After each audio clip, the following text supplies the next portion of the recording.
All kinds of influencers are trying to influence the vote this year. There are the billionaires cutting checks for ungodly amounts of money. And on social media, local influencers are being paid to have deeply held opinions about things like infrastructure bonds. Here's Mark Salinger.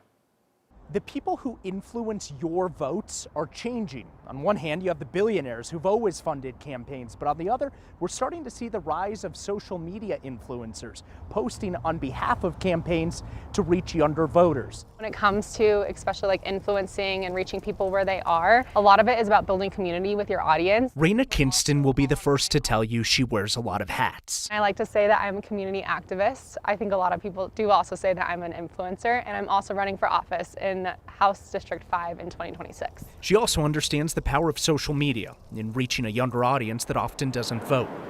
She turned down an influencer campaign this election cycle from the Vibrant Denver Bond campaign because she's running for office. When I decide like any campaign to take on, whether it's a political campaign or not, it really is about, does this speak to my community? Will my audience engage with it? And does it not feel like it's coming out from like left field? But social media was flooded with local influencers paid by the campaign to reach their audiences in new ways, from dog influencers to health influencers. The Vibrant Denver bill is hoping to address that. To food influencers. It means improving Denver's community spaces and infrastructure. The videos contracted by the campaign each target a specific audience to convince people scrolling on social to vote for the bond initiatives. Then you have the billionaires. Former New York City Mayor Michael Bloomberg has donated $5 million this election cycle to try and keep Denver's ban on flavored tobacco. The TV commercials have flooded our airwaves.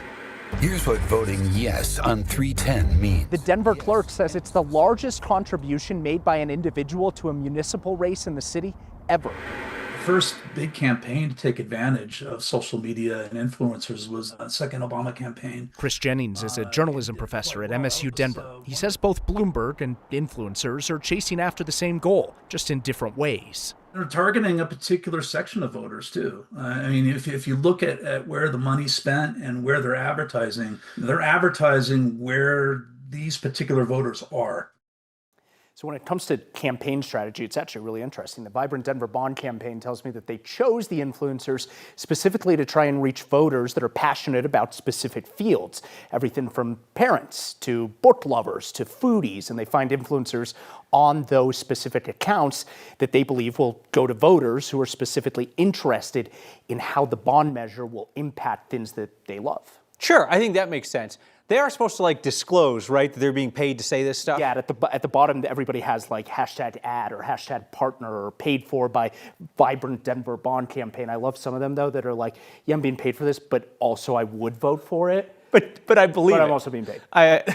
You know what? It just brings up, I was actually thinking about this the other day, how deeply weird but also wonderful it is that we have jobs where we get to just tell people the truth and like what we think, as opposed to somebody being like, now say this. I always say when people ask me who are you voting for, I say I am paid not to have an opinion, literally. Yeah, there you go. All right, Mark Salinger, thank you.